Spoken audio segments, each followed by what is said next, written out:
Thank you so much, Mr. Lykes, right? Yes. Just for the purpose of the camera, we're at the congregation, which is formerly a church right here on Rosa Parks, which used to be 12th Avenue. That's right. 12th Street. 12th Street, thank you. That's why you're the historian, I'm just the interloper here. And so thrilled you could join us. And so give me a little of your background. Tell me a little bit about your mom and dad, first of all. Well, my parents, they met here in Detroit. And it's funny because my mother was working in the airport plant making B-25s. Yeah, and when she graduated from high school, and she moved into an apartment building, and lo and behold, my dad was living in the same apartment building. Perfect. And he had recently moved to Detroit. He had just graduated from Tuskegee University. Everybody's famous with Tuskegee because of the Tuskegee Airmen. Right. He wasn't one though. But he came to Detroit, and that was an alumnus that he was staying with, because the apartments were very hard to find back during the war. So he had to stay with a friend of a friend. So that's how my mother met my dad, and they started dating.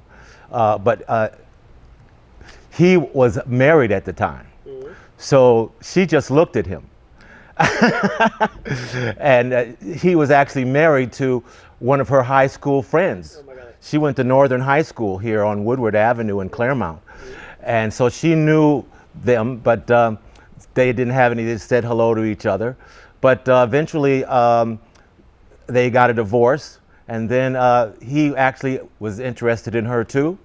So they started dating, and that's was the beginning of my imagined conception, if you want to put it that way. But they got married and bought their first house on Claremont. Yes, not too far from where the house that I inherited from them on Atkinson. And that was very hard to find a home. As I said, the war was still going on. Also, at that time, blacks couldn't live on the other side of Woodward, on the west side of Woodward. That was the demarcation line. That was the border, so to speak. But after the war, things changed, and people started migrating across slowly but surely, getting the right to move on. So they bought this two-family house on the other side of Woodward, and rented part of it out and lived in the other part. So my father was kind of a businessman. He grew up on a farm, and his father, my grandfather, was a cattle rancher in Alabama. So he knew how to make money, on the farming side of the business. So I think that translated into some kind of real estate adventure. And they lived there. My dad worked as a bus driver. Back then it was called the DSR. Now it's called DOT. But he was a DSR bus driver, which was pretty good. That was what you could get when you were a college graduate, African American college graduate. You could work for the city. That was considered a prim job. And so they did well with the income from the house and his income. Then I was born, and what year was that? That was 1949. 1949, I was born, and they decided that things had changed enough that they wanted to even, move up a little farther across Woodward Avenue, so to speak, into a nicer neighborhood. And that's when they bought the house here on Atkinson, between 12th and 14th, and they moved there in 1950. Okay. And that was the beginning of my story, at 1 year old. So when you here living on Atkinson, yes, which is directly behind me here, interviewing. Did you go to school here? What was the local school you went to? Well, I went to Brady Elementary School, and it was in walking distance. All the schools then were in walking distance. I don't remember any school buses. Like my children today, they take the school bus, even if it's walking distance. But we had no school bus. The only people who took the school buses were those who had some kind of special arrangement. They needed assistance, etc., or they went to a special school. So that was nice about Detroit, that we could all walk to school. And Brady Elementary, unfortunately now, I think it's abandoned. I know it's abandoned. It's because the population back in the 80s drifted off so much that so many of the public schools in Detroit were closed down. But I went to that elementary school, and it was a great experience because on that walk to school, I passed many retail areas, but there was one area that fascinated me, which I didn't understand till I was older, which was Sacred Heart Seminary, which is a huge seminary here in the middle of Detroit. Actually, this area is somewhat of a Catholic area, bridged by the seminary on Claremont and Joy Road, and a huge Catholic church on Woodward and I believe Calvert. That's one of the tallest, if not the tallest, steeples in the city of Detroit. And the mystery was, what were they doing in there? I passed there, I was only 6 or 7, 8 years old, and I used to see people walking around in black robes, and I didn't know who they were. And the estate was huge, so many of the priests would actually go there not just for educational purposes, but for relaxation or for a respite from their duties, you know. And it was just fascinating to me to see that huge area. And now it's still there. Yep. That Sacred Heart Seminary has survived after all these years, and I think it's still in use. And when you drive down by there, it's still a mystery to me. Yeah, yeah. It's a big campus. It's a huge campus. Yeah, so my schooling extended after graduating from Brady Elementary with 6th grade. They called it, now they call it middle school, but we back then called it junior high school. So at the 7th and 8th and 9th grade, I went to Durfee Junior High School, which has now also been converted into a economic development center because of the lack of students. Mm-hmm. But back then it was a great school. It was a complex of a middle school and a high school. I think it was, maybe the largest high school in this Detroit area. Central High School, which was connected to Durfee Junior High School. I used to see the yearbooks when I went to high school, and I would, what's this book over here? Or like in the library or something, I'd be investigating. I found the yearbooks one year from 1930s. Yes, and that was very interesting to see the way they dressed and the activities and everything. And I always wondered, there must be a great history with this high school that I'm now part of. But I graduated from Central High School, and that's when I started my working career. I don't know, yeah. I got accepted to Eastern Michigan University. Unfortunately, I didn't do as expected, and I took some time off and to reflect on why I couldn't cut the mustard there at that university. And I said, I'm not going to give up, because both my parents were college educated. I knew that was my goal. If there's anything I accomplished in life, it should be to graduate from college. So I kept pursuing that, and I went to Highland Park. Then it was called junior college. Now it's called, they don't call them junior colleges anymore. It's community college. Mm-hmm. And I got enough credits there, and I transferred to Wayne State University and graduated from Wayne State University with a degree in history. My goal was to be a lawyer. Mm-hmm.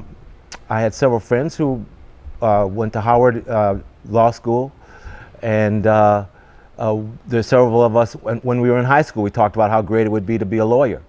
However, by this time, Watergate had emerged. And I had a chance to see up close and personal on the television and in the newspaper the real, how can I say, a persona of lawyers who had become politicians. And that was kind of my goal. I wanted to be a lawyer because I wanted to do something ambitious and something noteworthy for the community, for humanity. And I thought being a politician would be the excellent way to influence policy, influence good works and economic development, whatever, you know, justice in a community. But when Watergate came along, my dream bubble burst, because I saw that politicians weren't didn't have, how can I put it, any higher morality standard than most of us, and maybe in some cases even not as high. Right. So one day when I was at Wayne State University, a missionary came up to me and told me that there was a program where their leader was going to be speaking in Detroit. It was on a world tour, the bishop of that church. So I went to that hesitantly to that program, and I thought to myself that this was a spiritual invitation for me to go to this program, and it inspired my heart to think, well, if I couldn't make changes in the world vis-a-vis the law profession, that or politics, that maybe another path would be to follow a spiritual path. So I joined this group, and I was a missionary, traveled all around the world helping them. My parents were very, very disappointed because I hadn't finished college yet. And but after 5 years, I decided to come back, and I came back to Detroit, graduated from Wayne State University, went to seminary. The church that I had a seminary, so I went from being a missionary to a pastor, and I was a pastor for 40 years. Terrific. I've been a pastor for 40 years, and now I'm a substitute teacher. I'm retired from that activity, that profession, and been a pastor. Been a substitute teacher. Fantastic story. Obviously, a incredibly interested, observant person your entire life. I'm curious. And so here we are in Rosa Parks, which formerly was 12th Street, and the congregation. And I actually have pictures because that have been shown, that I've seen and always been very curious about. And this may be the launch to a little bit of what, well, let's go back a little bit. What was the neighborhood like before 1967, which is where we'll focus? What was kind of the neighborhood like? Where, you know, you talk about across the street, or I think there was sort of a commercial setting, retail. Yes. Is the real estate store? Because it's hard to see it now because there isn't any other than this restaurant. So could you explain a little bit about the area? Well, actually, Atkinson was the beginning of a huge retail strip that extended from, I would say maybe Edison, all the way to Grand Boulevard. And on both sides of the street, it was a one-way street at that time. And there was everything there. Nobody who's younger than 50 years old probably remembers Cunningham's drugstore. But before CVS and Walgreens, the big pharmacy drugstore chain was Cunningham's. There was a Cunningham's on Claremont there and 12th Street. Right across the street from where we're speaking here at the congregation, there was Odell's Drugs, which was a local, not a chain, but a local, a minority-owned drugstore that had moved from the traditional area. Remember, I was talking about how African Americans lived on the east side of Woodward Avenue. When this area opened up, this gentleman decided he would come and open up his drugstore pharmacy. He was a pharmacist on this side, and that's where we also went. And I remember going there to get ice cream sodas. The soda jerk. Yeah, the soda jerk. Now, Cunningham's also had a soda fountain, but this was a little more homey and a little more a local feeling. You could get your ice cream and your soda. They had a comic book stand. They had Wrigley's Spearmint chewing gum for 5 cents a pack. Sure, yeah. I remember if I would get maybe 50 cents for allowance growing up. And that was enough back then, because I could take 25 cents, get a 10-cent bag of potato chips, and a 15-cent Coca-Cola bottle of Coke for a quarter. So that was enough to get for the snack for the day. Yes. And then if you followed the retail strip, there was a Bank of Detroit, which now is called Comerica Bank, on the corner there across from Cunningham's.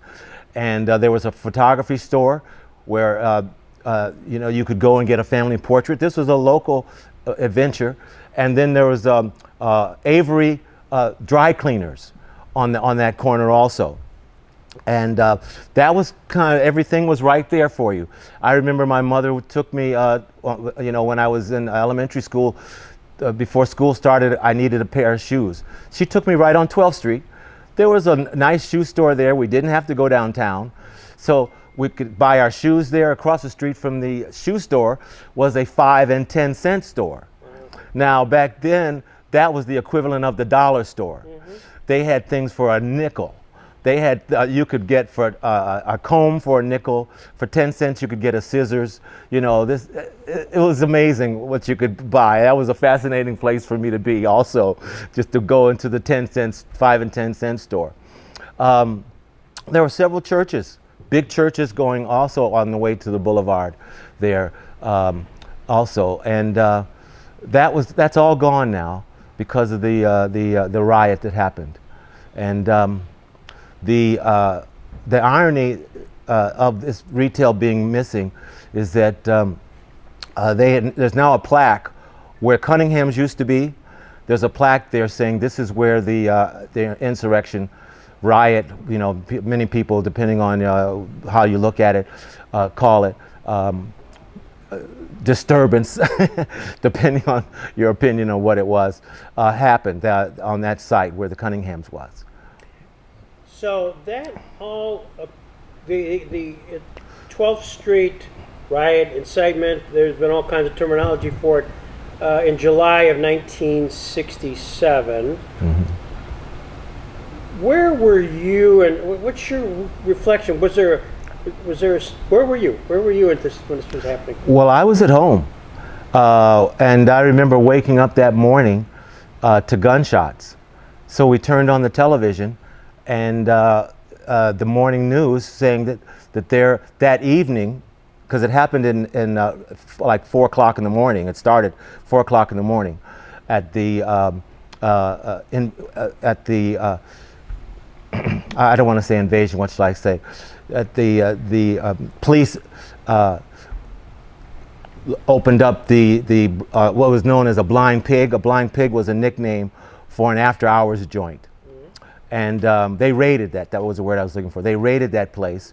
And the people were disgruntled about the police brutality, and they were now another victim, they felt, of police brutality. And I guess the rumor that I heard is that someone threw a brick through a window, and that was an invitation for people to steal things from a store. And so another person says, well, I'm going to throw a brick through a window too and get myself something, and eventually snowballed into a riot. So by the time I watched television... By the way, you're going to pause just a second here. I'm reading this from Wikipedia, the source of all knowledge. Okay. This is for the video. In the early hours of Sunday, July 23rd, 3:45 a.m., Detroit Police Department officers raided an unlicensed weekend drinking club known locally as a Blind Pig in the office of the United Community League for Civic Action above the Economy Printing Company at 9125 12th Street. Yes. They expected a few revelers inside, but instead found a party of 82 people celebrating the return of 2 local GIs from the Vietnam War. The police decided to arrest everyone present. While they were arranging for transportation, a sizable crowd of onlookers gathered on the street, having witnessed the raid. Later, in a memoir, this is right, you're dead on, William Walter Scott III, a doorman whose father was running the raided Blind Pig, took responsibility for starting the riot by inciting the crowd and throwing a bottle at a police officer. Anyways, that's similar, you know? Yeah, that printing company was behind the Cunninghams. Okay. There was that block. The Cunninghams was on the front of 12th Street. Behind it, there was also retail because there was an alley behind Cunningham's, and the printing place didn't need a high exposure, so they were on the back side of the alley. And above the printing place, there were apartments for rent, and that's where the party was going on. Got it. So this is now Sunday. This is the same day, the 23rd of July, 1967. You're watching TV. I'm watching TV, and we hear that things are going on. My mother said, "You can't go outside." So for 3 days, I stayed inside. But I did come out on the front, on the second day, I did come out on the front lawn to look down the street to see what was going on, because I'm a half a block from 12th Street. And I did see people running up and down the street with goods. It was pretty much a free-for-all. And then on the third day, by that time, the governor had declared a state of emergency and ordered the National Guard to come in. And so the third day, when I came out and looked on my lawn, stood on the lawn and looked down the street, I saw soldiers standing on the corner. Right here. Yes, right on the corner, right in front of the congregation. In fact, I'm going to show you a picture here that's been on the wall of the picture of the congregation, and in front of it, I will put it on the camera later. Yes. Is a tank. Yes, a tank. Yes, the tank came down Atkinson, my street, and to my chagrin, tore up the pavement. The pavement. Oh, yeah, well, I'll just go ahead and just show it there, just for the camera's sake. Yeah, those tanks, those troop carriers that you see, came down our street, and the treads on the tank dug into the asphalt. And so that was a reminder every time I came out to the car and I looked on the street that we had an insurrection. We had a military force in my neighborhood on that date. What were your parents telling you was going on? Oh, they just told me what was on the television. It wasn't. At that point, I was. Let's see. I guess I was 15. So they didn't have to, disguise the reality to me that I'm sure they and I don't remember, but we all knew that there was a serious racial connotation to what was going on. Right. So we felt that this was an injustice, but we couldn't make up our mind. Was it justified? Was violence justified, or was it not justified? Mm-hmm. Was destroying property justified or not justified? These are questions I think historians and philosophers and sociologists are still dealing with today. But being in the midst of it at that time, we knew the reason why people were disgruntled that would go to such a extreme to destroy property. And at that time, there was a problem with police brutality. Mm-hmm. And it was due to the fact that now when you see a police car driving in your neighborhood, there'll be one policeman. The patrols at that time, back in the 60s, were known as the Big Four. There were 4 policemen per squad car, and they were a very intimidating force. They even had a name. They were called Stress. Stress was an acronym. I don't remember what it stood for now. But this was the police department's decision that that's how they were going to stomp out crime, by overwhelming force. But the result was, when these Big Four stress squads patrolled the neighborhood and they saw, let's say, someone doing an infraction, they would get out 4 policemen and take matters into their own hands, and many times they would use extreme force. And the neighborhood was pretty much fed up with this. And I think that the riot was an outlet of that feeling.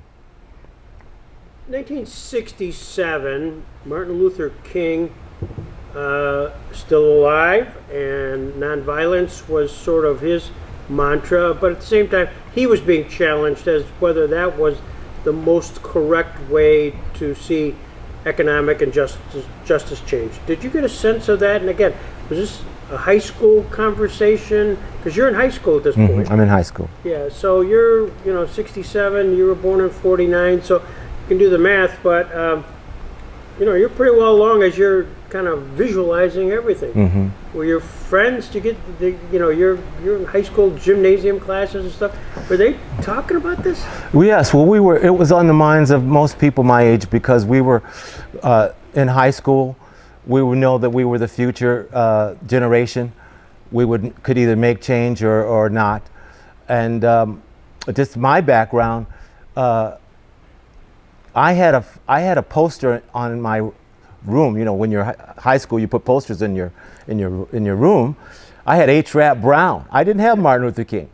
I had Malcolm X on my wall, because they were kind of the heroes for our generation.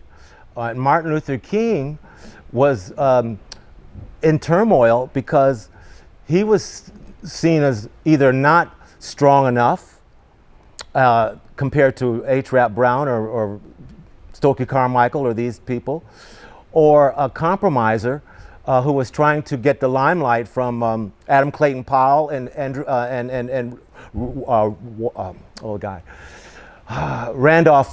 Philip Randolph.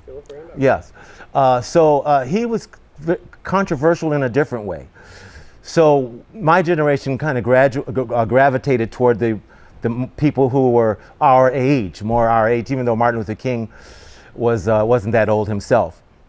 But it wasn't until later, I guess '68 was the March on Washington, that we really began to appreciate Martin Luther King and what he did afterwards. And he did become more, how can I say, I don't want to say he was radicalized, but we all know that toward the end of his life, he made a rapprochement with Malcolm X, and they had some things that they had in common. They felt in common, and that is, some people say one of the reasons he was assassinated is that he was becoming too forthright and with his opinions about the Vietnam War, about economic disenfranchisement of African Americans, and that was getting too close to what society wasn't ready for at that time. Were there youth clubs? Was the high school, did you have, I'm visualizing it, people had glee clubs and a lot of academic clubs, but did you also have sort of political active clubs? Not that I remember. Okay. No, most of the clubs were social or athletically, inclined, or academically inclined. That we had clubs, future doctors, future lawyers, future nurses. I'm so grateful that my dad said, if you take any class in high school, make sure you take typing. Because we didn't have computers, but we did have typewriters. And my dad, he didn't know how to type, and he always had to write out longhand things. And he said now that you have typewriters, you must learn. So I took a typing class in high school. That's great advice. Yeah, and it helped me because I got that job I think I mentioned earlier, I got at the city, was because I knew how to type. Yeah. And I just had a high school education at that point. So back to 1967, again, you see the tanks come down, they rip up the pavement. There's got to be kind of a awe factor of seeing troops right here, right outside where we currently are. There's troop carriers and there's vehicles. Like, did you finally, day 3, walk down here and see the carnage, if you will? Day 3, well, the nighttime was the worst, because at night people felt they would take out their frustrations by shooting. And the people who had guns, they would take pot shots at, I don't know what they were shooting at. Supposedly they were going to be shooting at police. But through the night, it was nothing. You would hear gunfire all through the night. So everybody was very afraid at night. there is and it wasn't just hooligans who were shooting guns. On LaSalle Boulevard, and I guess Collingwood or something, that area, where the very nice 6-bedroom mansions are in this area.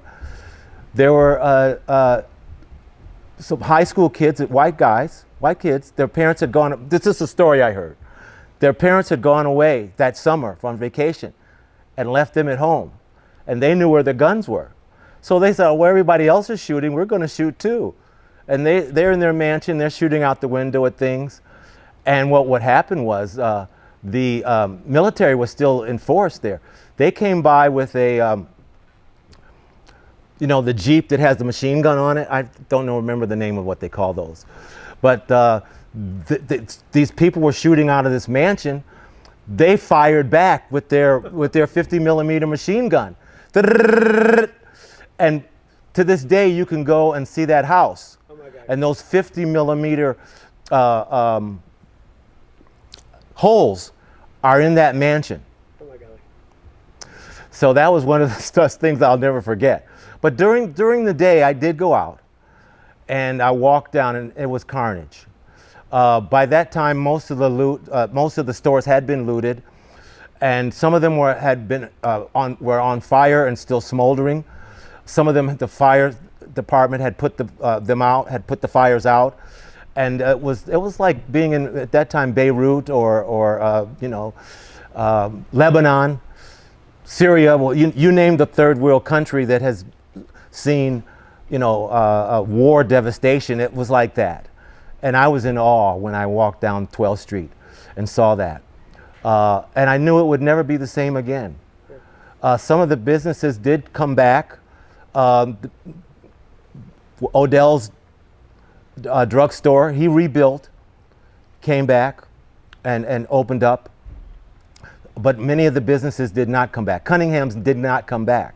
So we lost the major retailer chains.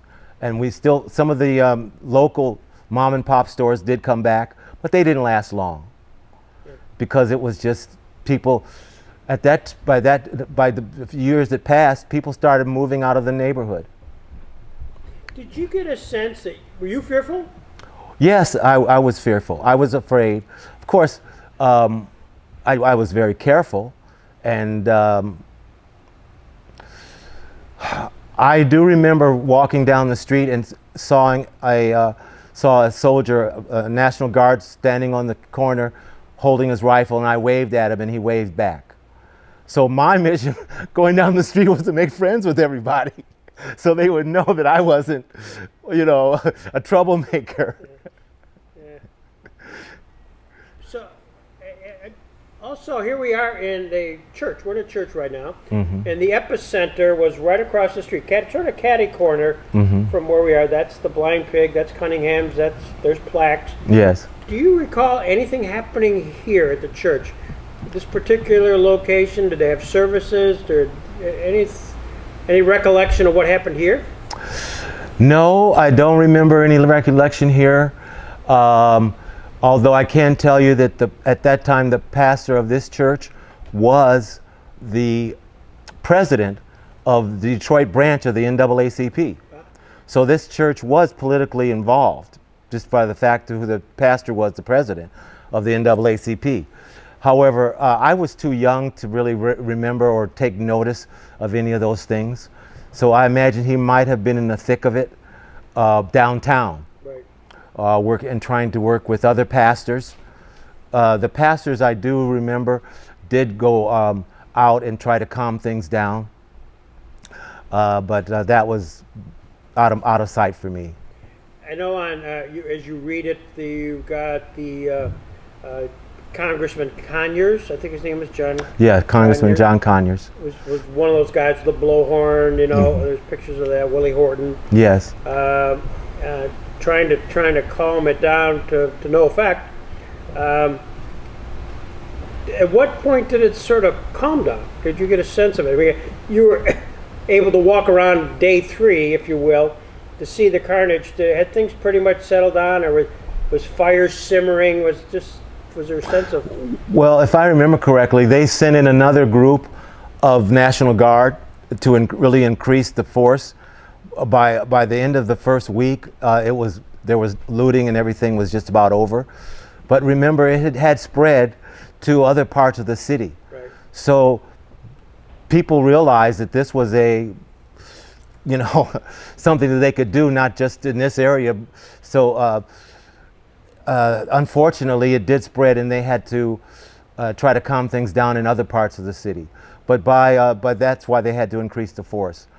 So, but by the first week, they had pretty much calmed it down enough that you could walk the streets. So now there's a sense of calmness, but there's an aftermath. There's, I don't know, it's a sad statement, but an afterglow of the fire. Mm-hmm. And what was your sense of it all? The next few weeks, months here in this neighborhood. Well, we were all disappointed. We didn't know what was going to happen. If I could jump ahead a little bit, Sure, please. Because of this, the next mayoral campaign, in which Coleman Young was elected, I was going to say, the mayor at the time, just for the camera, was Kavanaugh. was Kavanaugh, John or James Kavanaugh, I don't remember, but was Kavanaugh. Okay, so I believe it was 67.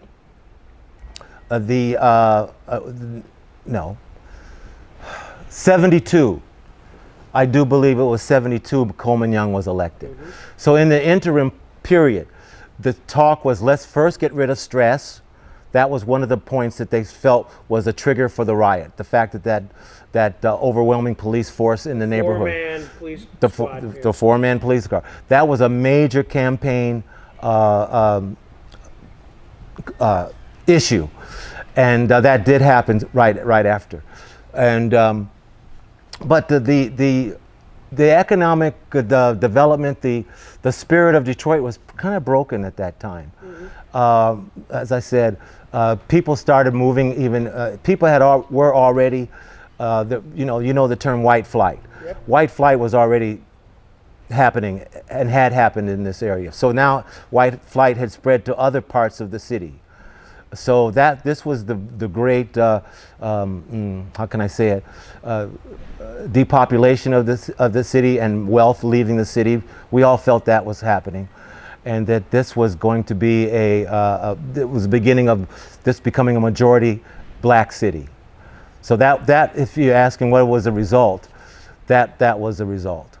What about you in this neighborhood? Did your parents feel this? I use the bad term, stress, but did they feel this was all kind of the beginning of bad things happening here? Well, my dad, he was a businessman also, and he, there's a funny story because I'm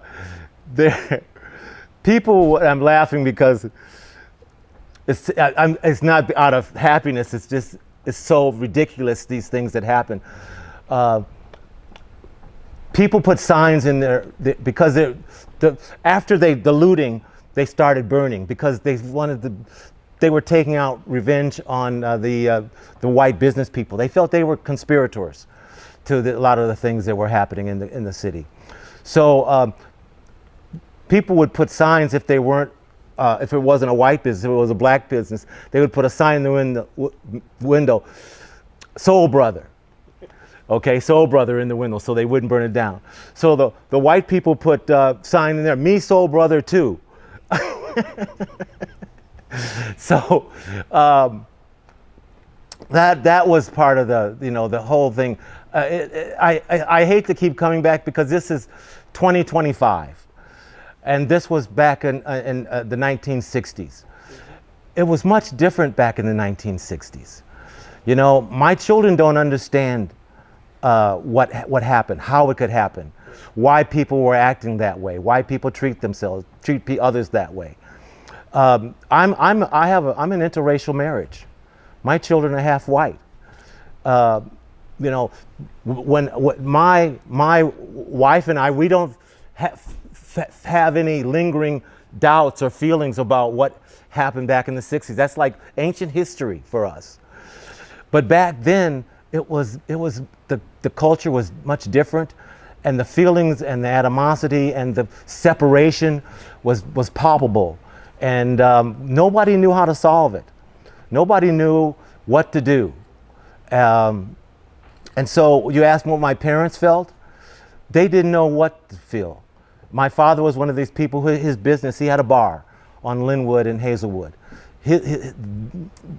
They stole everything from his bar too. That was one of the places they loved, the liquor stores in the bar. Yeah. It was wiped out, but he restarted. And it was never the same though. His business was never the same.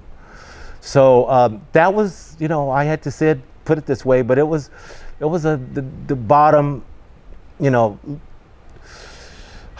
we were at the bottom then, you know, the tension, the racial problems, and we've been crawling our way back ever since. And I'm happy to say that Detroit today has, you know, we don't think of that when we see the new Hudson's Tower, when we see the new bridge to Canada, when we see the new development and expansion of Cobo Hall, when we see what they've done to Hart Plaza, when we see the businesses and wonderful restaurants opening up on Woodward and Grand River and things, and we know that there's more coming, that there's more planned. I mean, the riverfront, I go down there to walk on the riverfront. It wasn't like that in the 60s. It was all abandoned warehouses from when Detroit was, getting its products from overseas, and the ships would dock to unload their products. Now those warehouses have been turned into, you know, restaurants or been torn down and are nice, beautiful townhouses. So, you know, what can I say now? Is that let's look forward to the future, and that, of course, that's a history. We have to learn from that history. You know, never again, like the Jewish people said after World War II. You know, never again. Never again should we go down that road where we don't appreciate each other's differences. That's all it is. We have to appreciate each other's differences. We're on our way to doing that. I'm an optimist, you know, and I see that there's nothing separating any of us, because we're all red-blooded Americans, no matter what our past, what our history, where we came from, you know.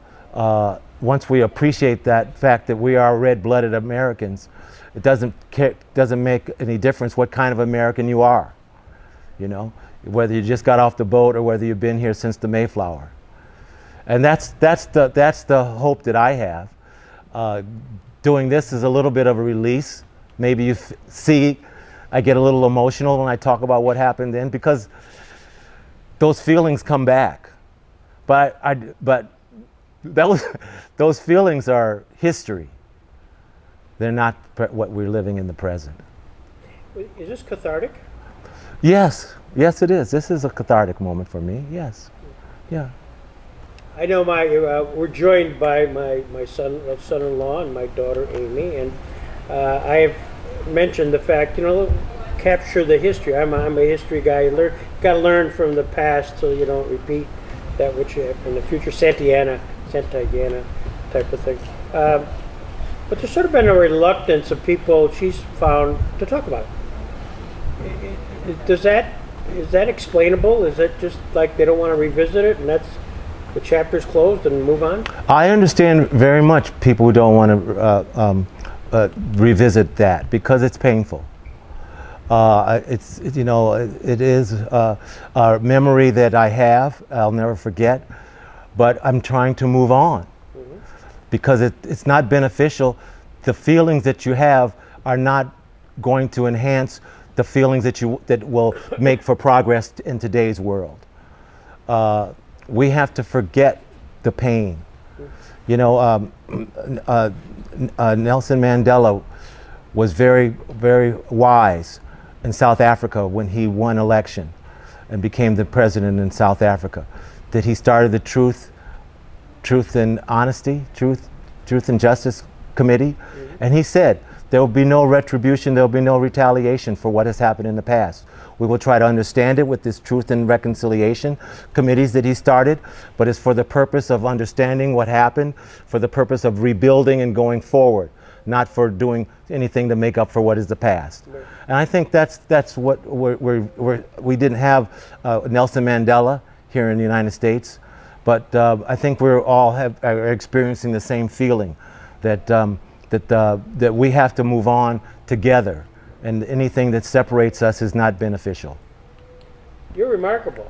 I really appreciate you taking the time to do this, and it's very helpful to my daughter and son-in-law to get a sense of where they are, and in the middle of this location. And sometimes you do forget, other than a few plaques, and sometimes they're deemed ancient history. You know, and hopefully we'll walk from here, and while he gets you the tea that he promised. Yeah. You know, I don't want to say we're not haven't delivered the goods. I mean, we enticed you down with some tea. But I understand you were on Good Morning America. You were the face of Good. Yes, that was a pleasurable experience. I got a chance to wave at America from the congregation, and yeah, this congregation, I think, it has a historic and a definite meaningful place in Detroit history. Because, like I said, it has some moments where it was a focal point of change in this neighborhood, not only for its location, but for the politics that happened here. As I mentioned, Reverend James Wadsworth was the president of the NAACP, who pastored this church back in the 60s. I was baptized by him. You know, I grew up in this church. I sang in the choir here in the congregation. Okay. This was my church. So, I saw it go through many transformations. When I saw it after it was a Presbyterian church, it became a evangelical church, and then I saw it close down. And then I remember seeing people standing out with pickup trucks going back and forth into the abandoned church one day. I guess it was 2016. And I stopped one of the workmen and I said, what is this all about? What are you guys doing? And they said, oh, well, this is going to be a restaurant. And I thought that was the weirdest thing I ever heard of. You're going to turn my church into a restaurant? And they said, yeah. I said to myself, that'll never work. No one's going to come to a restaurant here. But they did a magnificent job fixing it up. So I think that's what Good Morning America saw, that this was a phenomenon, you know, and even out of chaos can come something beautiful. So I look at this congregation as not only being an economic venture, but you know, a social one as well, where it can also, you know, be transformative, just like it was in the past, being a bridge. I look at this not as a building, but it being a bridge that can reach out across Atkinson, across Woodward, across any area, and bring people together. That's what we need. We need bridge builders, not wall builders. The walls, we want to tear down the walls and build bridges where we can cross, and where we can try to understand the person on the other side of the bridge. That'll be the remaking of Detroit. The future of Detroit will be when we are all working together, regardless of what side of the bridge we came from. Because when we meet in the middle, we're equal. I feel like I'm going to play the Simon and Garfunkel Bridge Over Troubled Waters right at this moment in the video.